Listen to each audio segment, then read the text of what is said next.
தமிழ்நரம் நேயர்களுக்கு அன்பு வணக்கம். மீண்டும் உங்களை சந்திப்பதில் மிகுந்த மகிழ்ச்சி. இன்றைக்கு நம்மிடையே ஃபாதர் ஜெகத்கேஸ்வர் அவர்கள் இணைந்திருக்கிறார். வாருங்கள் நேயர்களே, ஃபாதர்கிட்ட பேசலாம். வணக்கம் ஃபாதர்.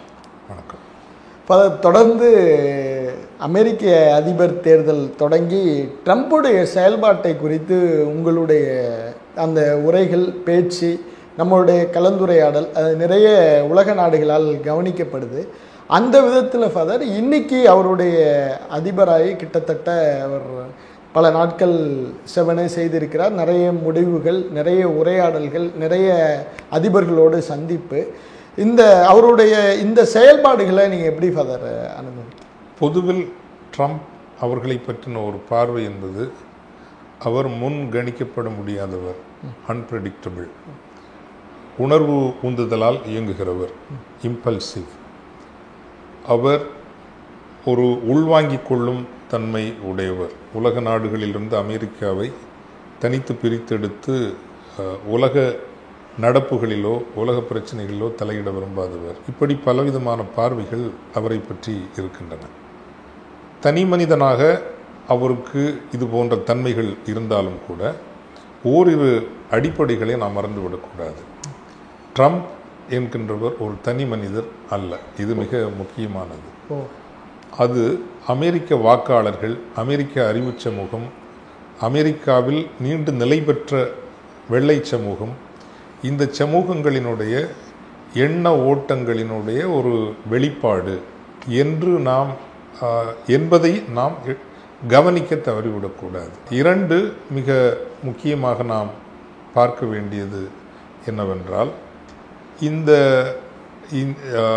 அவருடைய அணுகுமுறையில் நீங்கள் உலகை விட்டு விலகிச் செல்ல வேண்டும் என்றல்ல. அமெரிக்காவினுடைய தேசிய பொருளாதாரத்தை வலுப்படுத்த வேண்டும், தேசிய பொருளாதாரத்தினுடைய அடிப்படைகளை வலுப்படுத்த வேண்டும் என்கின்ற அந்த கூறு என்பது முக்கியமானது. முதன்முறையாக அவர் தெரிவு செய்யப்பட்ட போது அவரை யாரும் ரொம்ப சீரியஸாக எடுத்துக்கல.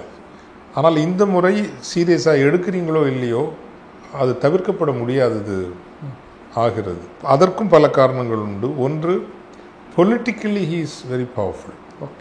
அப்போது ஏதோ ஒரு ஃப்ளூக்கில் வெற்றி பெற்று வந்தவர் அல்ல. அமெரிக்காவினுடைய ஒரு மிக கணிசமான தொகுப்பு மக்கள் அவர் முன்வைக்கிற வாதங்களை ஏற்றுக்கொள்கிறார்கள். அவர் முன்வைக்கிற பல விமர்சனங்கள் குளோபலைசேஷன் பற்றி, லிபரல் டெமோக்ரஸி பற்றி, அந்த விவாதங்களையும் விமர்சனங்களையும் ஏற்றுக்கொள்கிறவர்களாக இருக்கிறார்கள். ஸோ நான் அவருடைய செயற்பாடுகளை எடுத்தேன் கவிழ்த்தேன் என்று செய்கிற செயற்பாடுகளாக நான் பார்க்கல. தேர் இஸ் அ மெத்தட் இன் தி மேட்னஸ்ன்னு ரொம்ப ஒரு கொஞ்சம் கொச்சையாக சொல்லுவாங்க. ஸோ அவருடைய செயற்பாடுகளுக்கு பின்னால் தெளிவும் இருக்கிறது, ஒரு திட்டமும் இருக்கிறது என்றுதான் நான் பார்க்கின்றேன். அதில் மிக முக்கியமானது, உலகத்திலிருந்து அவர் உள்வாங்கிக் கொள்வது போல இருப்பது, நான் சொன்னதை போல தேசிய பொருளாதாரத்தை வலுப்படுத்துவது என்பது ஒன்று. இரண்டாவது, இந்த குளோபலிசம் என்று சொல்கின்றோம், உலகமயமாதல். உலகமயமாதல் என்பது அமெரிக்காவுக்கு ஓரளவு உதவி இருந்தாலும் கூட, உண்மையில் அமெரிக்கா இதனால் பெற்றுக்கொண்டதை விட இழந்தது அதிகம் என்கின்ற ஒரு பார்வை இருக்கிறது. அதை அவர் இப்போ ஐரோப்பிய நிலப்பரப்பிற்கும் அவர் விரிவுபடுத்த விரும்புகிறார். காரணம், ஐரோப்பிய நாடுகள் இந்த லிபரல் டெமோக்ரஸி என்பது நிறுவப்பட்ட ஐரோப்பிய வட அமெரிக்க சமூகங்கள் என்றால் அடிப்படையில் வெள்ளை சமூகங்கள். இந்த வெள்ளை சமூகங்களுக்கு பாதகமாகத்தான் இருந்திருக்கிறது. இப்போ நீங்கள் அவர் பேசுகிறத விட அவருடைய இந்த மாகா மூமெண்ட்னு சொல்லுவாங்க, மாகானா மேக் அமெரிக்கா கிரேட் அகெயின் அப்படிங்கிற மூமெண்ட் தான் அந்த மூமெண்ட். அவர்கள் வைக்கிற கேள்வி, ஓகே, இப்போ பாலஸ்தீன பிரச்சனையாக இருக்கட்டும், பாலஸ்தீன அகதிகள் லட்சக்கணக்கில் அவர்கள் ஐரோப்பிய நாடுகளுக்கு அல்லது வட அமெரிக்க நாடுகளுக்கு தஞ்சம் புகுந்திருக்கிறார்கள். நிலப்பரப்பு என்று பார்த்தால் அரபு நாடுகள் வைத்திருக்கிற நிலப்பரப்பு என்பது மிகப்பெரிய நிலப்பரப்பு. கத்தார் நாட்டினுடைய மொத்த மக்கள் தொகையை கத்தாரிகள் என்று பார்த்தால் ஒரு 15 லட்சம் தான் இருப்பார்கள். பெரிய நிலப்பரப்பு இருக்கிறது. அரேபியாவாக இருக்கட்டும், எல்லா நாடுகளும் எவ்வளோ பெரிய நிலப்பரப்பு இருக்கிறது. இதில் எத்தனை நாடுகள் பாலஸ்தீன மக்களுக்கு குடியுரிமை கொடுக்க முன்வந்தன? அப்படிங்கிற ஒரு கேள்வியை இந்த மாகா மூமெண்ட் முன்வைக்கும். எனவே உலகத்தில் இருக்கிற அறிவு ஜீவிகளே அல்லது பாலஸ்தீன அகதிகள் இதை ஒரு உதாரணமாக சொல்கிறேன். பாலஸ்தீன மக்களுக்கு நடக்கிற கொடுமை என்பது மனிதகுலம் சந்தித்திராத கொடுமை, அது வேறு. ஆனால் எத்தனை பாலஸ்தீன அகதிகளுக்கு சீனா புகலிடம் கொடுத்தது, எத்தனை பாலஸ்தீன அகதிகளுக்கு ரஷ்யா புகலிடம் கொடுத்தது, எத்தனை பாலஸ்தீன அகதிகளுக்கு உலகில் மற்றபடி ஜனநாயக நாடுகள் என்று சொல்லிக் கொள்கிற நாடுகள் புகலிடம் கொடுத்தன. இந்தியா கொடுத்ததா, அல்லது வியட்நாம் கொடுத்ததா, மலேசியா கொடுத்ததா? ஏன் நீங்கள் வட அமெரிக்காவையும் ஐரோப்பாவையும் பார்த்து இந்த லிபரல் டெமோக்ரஸி கேள்வி கேட்கிறது? எனவே லிபரல் டெமோக்ரஸி என்பது ஐரோப்பிய வட அமெரிக்க நாடுகளினுடைய ஒரு கடமைப்பாடாக மாறிவிட்டதா? ஏனைய உலகத்திற்கு கடமைகள் இல்லையா என்கின்ற ஒன்றும், உலகம் முழுவதும் நான் இது முன்னரையே பதிவு செய்திருக்கிறேன். குளோபலைசேஷன் என்பது சில கார்ப்பரேட்டுகளுக்கு தான் பயன்பட்டிருக்கிறது. கார்ப்பரேட்டுகள் வந்து இந்தியாவிலோ அல்லது இலங்கையிலோ சீனாவிலோ நிறுவனங்களை நிறுவுகிறார்கள் என்றால் அங்கு மலிவான ஒரு லேபர் உழைப்பவர்கள் அமெரிக்காவில் கொடுக்க வேண்டிய சம்பளத்தை விட இங்கு குறைவாக கொடுத்தால் போதும் என்பதால் தங்களினுடைய வருமானத்தை பன்மடங்கு உயர்த்துவதற்காகத்தான் அவர்கள் இதுபோல உலகம் முழுவதும் செல்கிறார்களே தவிர அந்த இழப்பு என்பது அமெரிக்காவினுடைய நடுத்தர கீழ்நடுத்தர மக்களுக்கு இழப்பாகத்தான் இருக்கிறது. இப்படி பல வாதங்களை அந்த மாகா மூமெண்ட் முன்வைக்கிறது. எனவே ட்ரம்ப் அவர்களினுடைய செயல்பாடுகளை நீங்கள் ஏதோ வெறும் உணர்ச்சி வசப்பட்டு அவரை ஒரு நகைச்சுவைக்குரியவராக அப்படி பார்த்தீங்கன்னா நீங்கள் தப்பு பண்ணுறீங்க. அவர் நீங்கள் சரியாக மதிப்பீடு செய்யவில்லை என்றுதான் அர்த்தம். ஃபாதர், நீங்கள் குறிப்பிட்ட இந்த அமெரிக்காவினுடைய தேசிய பொருளாதாரத்தை வலிமைப்படுத்துவது அப்படிங்கிறது ஒரு விஷயம் சொல்கிறார். ஆனால் இங்கே இந்தியாவை கம்பேர் பண்ணுறப்ப அதானி அம்பானி அப்படின்னு சொல்லிட்டு ஒரு சில பெரு முதலாளிகளை வளர்றதை நம்ம கொண்டாடுறதில்லை. ஆனால் அமெரிக்காவிலும் கிட்டத்தட்ட இந்த இலான் மஸ்கை வைத்து கொண்டாடுவது, இந்த தேசிய பொருளாதாரம் என்பது ஒரு நபர் சார்ந்த ஒரு வளர்ச்சியை நோக்கி நகர்த்துறாரோ ட்ரம்ப் அப்படிங்கிற ஒரு கேள்வி எழுது. எலான் மஸ்க் அவர்களுக்கு ஒரு முக்கியத்துவம் கொடுக்கப்படுகிறது, அது ஒரு அதீதமான முக்கியத்துவமாகவும் இருக்கிறது. ஆனால் அவருடைய அணுகுமுறை நீங்கள் பார்த்தீர்கள் என்றால் உற்பத்தி துறையை கவனப்படுத்துவதை பார்க்க முடியும். பிற நாடுகளுடனான அந்த ட்ரேட் வார்ன்னு சொல்கிறோம் இல்லைங்களா, அந்த ஒரு டேரிஃப் அதிகமாக விதிக்கிறது பார்த்தீங்கன்னா அமெரிக்கா இழந்த உற்பத்தி துறைகளை மீட்க வேண்டும் என்கின்ற ஒரு விருப்பமும் உந்துதலும் அவற்றுக்குள் இருப்பதை நீங்கள் பார்க்க முடியும். குறிப்பாக உற்பத்தி துறை, இந்த உற்பத்தி துறையில் பல விஷயங்கள் வரும்னு வச்சுங்களேன். இப்போ அயர்ன் அண்ட் ஸ்டீல்னு வச்சுங்க. இப்போ அயர்ன் அண்ட் ஸ்டீலுங்கிறது ஒரு காலத்தில் அமெரிக்கா தான் நம்பர் 1 இருந்தது. அதனால தான் அவர் இந்த என்வாயன்மெண்டல் ஆக்டிவிஸ்ட் மேலேயும் கடுமையாக சாடுற அந்த சுற்றுச்சூழல் மாசுபடுதல் என்கின்ற ஒரு அடிப்படையில் தான் அமெரிக்கா அந்த துறையில் தன்னுடைய முதன்மையை இழக்க நேர்ந்தது.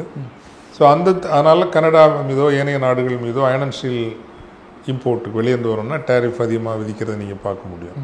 இன்னொன்று, அமெரிக்காவில் இருக்கிற எண்ணெய் எரிவாயு வளங்கள் அரபு வளைகுடா நாடுகளில் இருப்பதை விட அதிகமாக இருக்கிறது. அதை உலக சந்தைக்கு கொண்டு வர வேண்டும். அப்போது ஆயில் அண்ட் கேஸ் இண்டஸ்ட்ரி அடிப்படையில் அங்கு வலுப்படும் அப்படின்னு அவங்க நினைக்கிறாங்க. ஆக தங்களினுடைய அந்த பொருளாதார அடிப்படைகளை 40 ஆண்டுகளுக்கு முன்பு இருந்த திசையில் மீட்டெடுக்க வேண்டும் என்பதுதான் இந்த பொருளாதார யுத்தத்தினுடைய ஒரு அணுகுமுறையாக இருக்கிறதே தவிர உறுதியாக இப்போ எலான் மஸ்க் போன்றவர்களுக்கு அங்கு சார்பான முடிவுகள் எடுக்கப்படுமா என்றால் அப்படித்தான். உலகம் முழுவதும் வலிமையானவர்களுக்கு எப்போதுமே அதிகாரத்திற்கு அருகில் செல்கிற வாய்ப்புகள் அதிகமாக கிடைக்கும். ஆனால் அதானியையும் எலான் மஸ்க் அவர்களையும் ஒப்பிட முடியுமா என்றால் அது முடியாது. அரசனுடைய பல பொருளாதார திட்டங்கள் அவற்றில் எலான் மஸ்கும் பல நன்மைகள் அடைகிற வாய்ப்பு இருக்கிறது. அனைத்துலக அளவிலான வணிகம் இருக்கு இல்லையா. இப்போ எலான் மஸ்கினுடைய ஸ்பேஸ் எக்ஸ் நிறுவனம் இந்தியாவுக்கு வந்திருக்கிறது. அதை எளிதாக விட்டிருக்காது இந்தியா. இப்போ ட்ரம்ப்புங்கிற ஒரு கேரக்டர் வரலன்னா அது அவ்வளோ, ஏன்னா அதெல்லாம் வந்து வெரி ஹை வேல்யூ, ஹை வால்யூம்னு சொல்கிறத விட ஹை வேல்யூ சார்ந்த ஒரு தொழில். இப்போ ட்ரம்போடு அனுசரித்து தான் போகணுங்கிறதுனால எலான் மஸ்க்கு ஒரு வாய்ப்பு கிடைக்கிறது. ஸோ அப்படித்தான் நம்ம அதை பார்க்கணுமே. அப்படின்னா இப்போ இந்த மோடியை சந்தோஷப்படுத்துறது தானே ஃபாதர் ஆஸ்திரேலியா பல நாடுகளில் அதானிக்கான சுரங்கங்கள் இல்லை, அது நிறைய ஓப்பன் மோடியை மகிழ்ச்சிப்படுத்துவதற்கு இல்லை. அது வந்து நீங்கள் மூலோபாய நகர்வுகள், ஸ்ட்ராட்டஜிக் மூவ், இந்த ஏஷியா பசிபிக் பிவட் அப்படின்னு சொல்லுவாங்க. உலகினுடைய பாதுகாப்பு சவால்கள் அதிகமாக ஆசிய பசிபிக் பிராந்தியத்தை நோக்கி நகர்ந்திருக்கிறது. அது சீனாவினுடைய எழுச்சி அதற்கு முக்கியமான காரணம். ஆசிய பசிபிக் பிராந்தியத்தில் அமெரிக்க ஐரோப்பிய நாடுகளை பொறுத்தவரையில் முதன்மை பாதுகாப்பு என்பது ஆஸ்திரேலியா தான். ஏன்னா அவர்கள் சார்ந்த நாடு அது, வெள்ளை ஆங்கிலோ சாக்சன் சார்ந்த ஒரு நாடு அது. இரண்டாவதாக அவர்களினுடைய முதன்மை பாதுகாப்பு அல்லது தோழமை என்பது ஜப்பான். பொருளாதார ரீதியாகவும் சரி, வரலாற்று இரண்டாம் உலகப் போருக்கு பிறகு ஜப்பான் அவர்களினுடைய முதன்மை தோழமை நாடாக இருக்கிறது. இந்த இரண்டு நாடுகளுக்கும் சீனாவிடமிருந்து அச்சுறுத்தல் வரக்கூடும் என்கின்ற போது ஆசிய பசிபிக் பிராந்தியத்தை மையமாக வைத்து ஒரு பாதுகாப்பு ஒழுங்கு, security access and security arrangement, அது உருவாக்க வேண்டிய கட்டாயம் நேட்டோ நாடுகளுக்கு இருக்கிறது. இது இன்னைக்கு நேற்றுக்கு ஆரம்பித்தது இல்லை. 90களினுடைய நடுப்பகுதியிலேயே இது என்ன, எப்போவுமே மூலோபாய திட்டமிடுதல் என்பது 40-50 ஆண்டு கால ஒரு தூர கணிப்புன்னு சொல்லல, ஒரு லாங் அசஸ்மெண்ட் அண்ட் டெசிஷன். நான் பலமுறை ஈழத்தமிழ் மக்களுக்கு அடிக்கடி நான் சொல்வேன், நீங்கள் இராணுவ ரீதியாக மிகப்பெரிய வெற்றி பெற்று அரசியல் ரீதியாக தோற்று போன முன் அனுபவங்களும் உண்டு. அது இந்த கால தேச வர்த்தமானம்னு சொல்கிறேன். எந்த காலத்தில் உங்கள் போராட்டம் இருக்கிறது, எந்த இடத்தில் இருக்கிறது. அரசியல் இராணுவ ரீதியாக வெற்றி பெற்று தோற்று போனது நைஜீரியாவினுடைய பயாஃப்ரா. இராணுவ ரீதியாக படுதோல்வி அடைந்து அரசியல் ரீதியாக வெற்றி பெற்றது கிழக்கு திமோர் என்கின்ற நாடு, ஈஸ்ட் திமோர். இப்போ ஈஸ்ட் திமோரை எதுக்கு அமெரிக்காவும் ஐரோப்பிய நாடுகளும் உருவாக்குனாங்க அப்படின்னா, சீனாவிடமிருந்து ஆஸ்திரேலியாவுக்கும் ஜப்பானுக்கும் ஒரு இராணுவ அச்சுறுத்தல் வருகின்ற பொழுது அதிவேகமாக ரேப்பிட் மூவ்மெண்ட் ஆஃப் ஃபோர்ஸஸ், இராணுவத்தை கொண்டு வந்து இறக்கி இன்னொரு திசையிலிருந்து அதை எதிர்கொள்வதற்கு ஒரு நிலப்பரப்பு வேண்டும். தோழமை நாடாக அப்போது இவர்களுக்கு இருந்தது இந்தோனேஷியா. ஆனால் இந்தோனேஷியாவை முழுமையாக நம்ப முடியுமா அப்படின்னு ஒரு கேள்வியை வந்து அந்த மூலோபாய சிந்தனையாளர்கள் டேபிள் உட்காந்து பேசுறது தானே, அந்த ரூம் போட்டு நம்ம பேசுறது, இவங்களை நம்ப முடியுமா, ஒரு நெருக்கடியான நிலையில் உறுதியாக நம்ப முடியுமானா நம்ப முடியாது. அப்போ என்ன பண்ணணும், ஒரு புதிய நாட்டை உருவாக்கணும் பக்கத்துலேயே, அந்த அவங்களுக்கு தேவையான இடத்துல. ஸோ இந்தோனேஷிய கரன்சியை வீக்கன் பண்ணுறாங்க. அப்போது இருந்த சுகார்த்தோன்னு நினைக்கிறேன், அவரை இழுத்து பிடிச்சி முறித்து ஒரு நாட்டை உருவாக்கிடுறாங்க. இதுதான் வந்து நம்ம பொதுவாக இந்த செக்யூரிட்டி பேஸ்ட் பாதுகாப்பு சார்ந்த இந்த ஸ்ட்ராட்டஜிக் மூவ்ஸ்ன்னு சொல்கிறோம் இல்லைங்களா, அதுதான். அப்படி பார்க்குறப்போ இந்த ஏஷியா பசிபிக்கினுடைய அதில் இந்தியாவை ஒரு முக்கிய நாடாக, ஒரு செஸ் போர்டில் அது முக்கியமான நாடு. எதற்காக என்றால் சைனாவை மட்டுப்படுத்துவதற்காகவும், ஒரு வேகமாக இராணுவ நகர்வுகள், ரீஃபியூலிங் இதெல்லாம் நடக்கிற போது இந்தியாவினுடைய துறைமுகங்களை பயன்படுத்த வேண்டிய தேவை இருக்கும். ஆனால் இந்த நாடுகளுக்கிடையே ஒரு இணக்கப்பாடான உறவை நகர்த்துவது அமெரிக்க பாதுகாப்பு கொள்கையினுடைய ஒரு தேவையாக இருக்கிறது. அந்த தேவையின் அடிப்படையில் தான் இந்திய நலன்கள் சில ஐரோப்பிய நாடுகளிலும் வட அமெரிக்க நாடுகளிலும் ஆஸ்திரேலியா போன்ற நாடுகளிலும் இடமளிக்கப்படுகிறதே தவிர ஏதோ நம்மை மதித்து நம்மை உயர்வாக வைத்து அவர்கள் செய்வது அல்ல. ஆனால் நாம் ஒரு வகையில் கொஞ்சம் முட்டாள்தனமாக நடந்து கொள்கிறோமோ என்று தான் நான் எண்ணுவது உண்டு. காரணம், நமக்கு ஒரு பாதுகாப்பு பிரச்சனை வந்தால் இவர்கள் வருவார்களா, அதற்கு விடை இல்லை. நான் ஒரு மூலோபாய விஞ்ஞானம் படித்தவன் என்கின்ற வகையில், ஸ்ட்ராட்டஜிக் ஸ்டடீஸ் கொஞ்சம் படிச்சிருக்கேங்கிற வகையில், இந்தியாவினுடைய பாதுகாப்பு சவால்கள் கடல் பரப்பு சார்ந்தது அல்ல.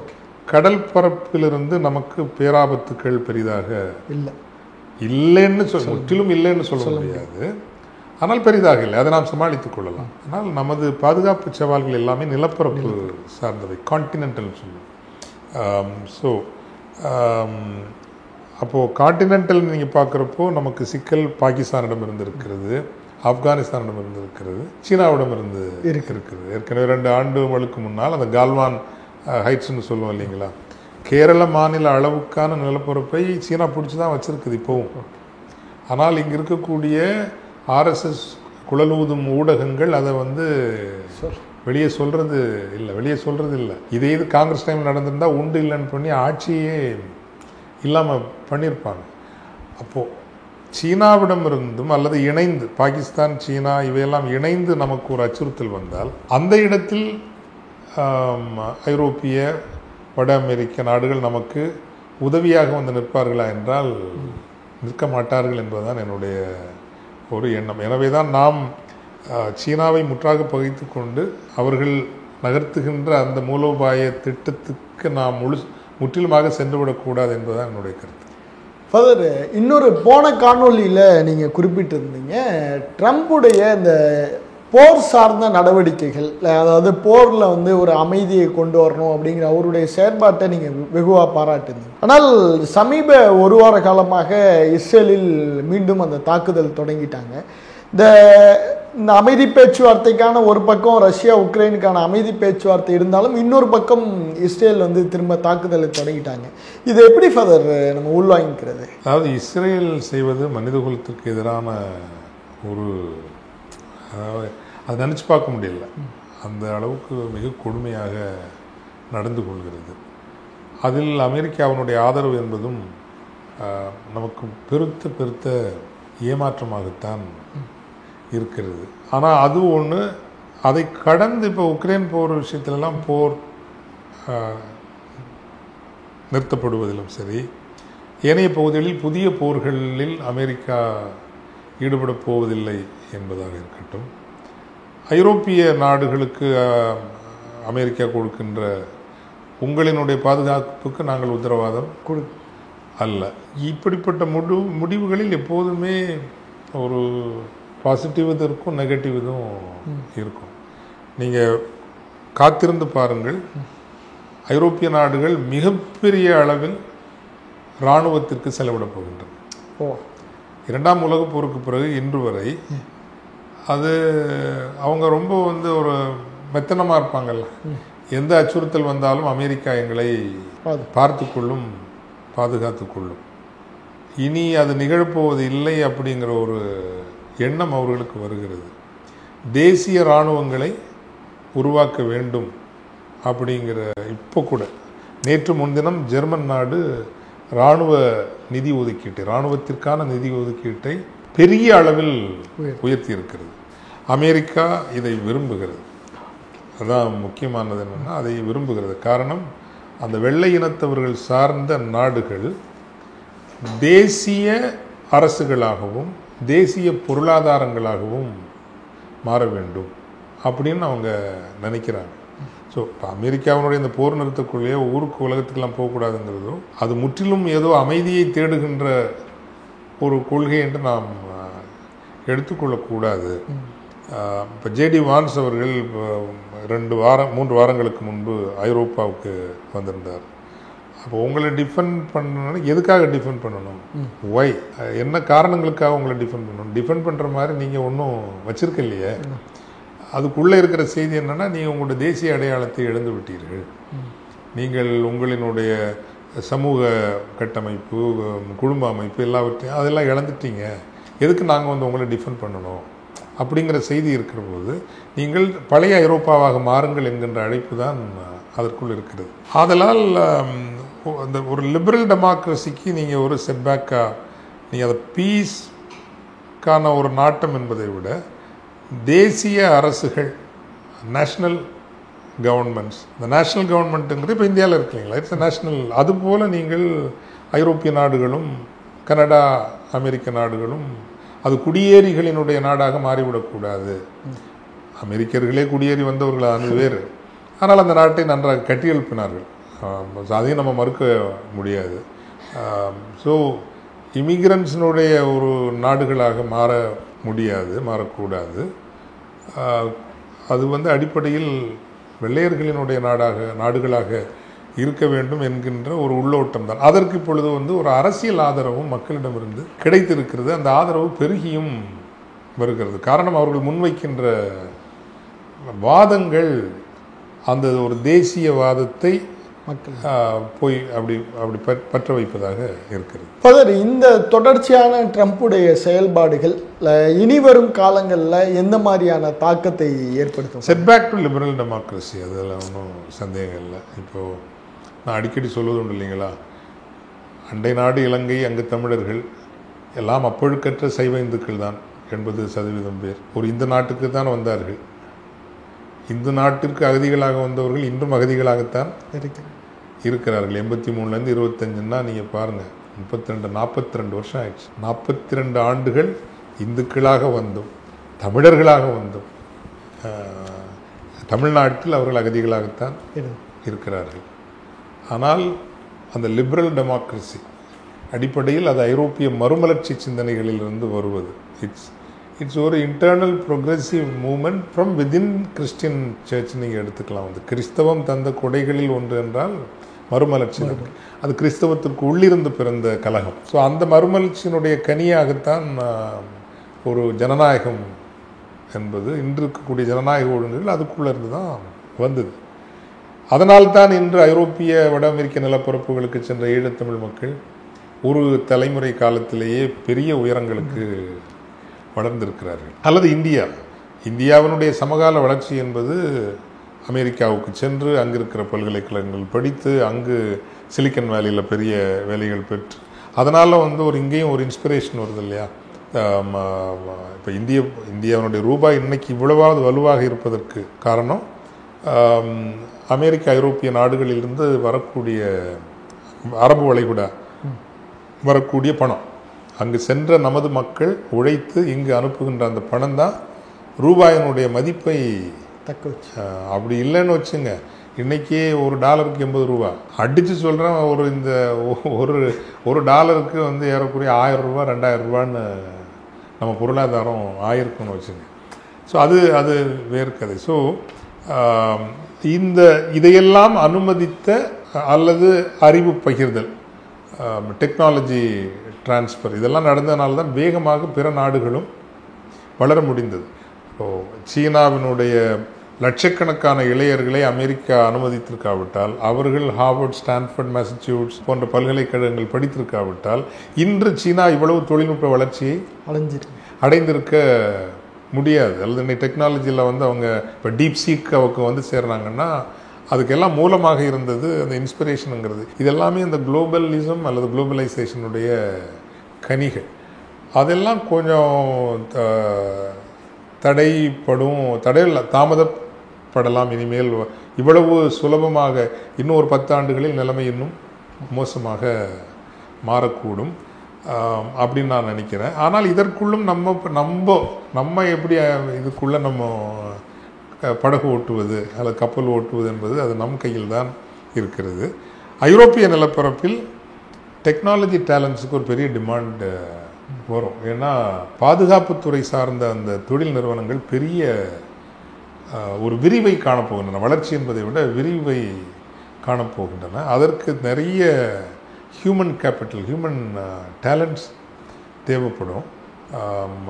நான் இன்னும் சொல்லணும்னா, அமெரிக்கா இராணுவ ரீதியாக எவ்வளவு வலுவாக இருக்கிறதோ அதே அளவுக்கு ஐரோப்பிய நாடுகளினுடைய கூட்டு இராணுவ வலுவும் வரக்கூடிய ஒரு சூழல் தான் இருக்குன்னா அது ஒரு மிக முக்கியமான மாற்றமாக இருக்கும்.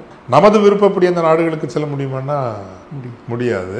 நமக்கு சாதகமானபடி ஏற்றுமதி இறக்குமதி வணிகங்களை இனிமேல் செய்ய முடியுமானா முடியாது. விவசாயம் உட்பட எல்லா துறைகளிலும் உற்பத்தி என்பதில் அவங்க அதிகமாக கவனம் செலுத்துகிற வாய்ப்பு இருக்கிறது.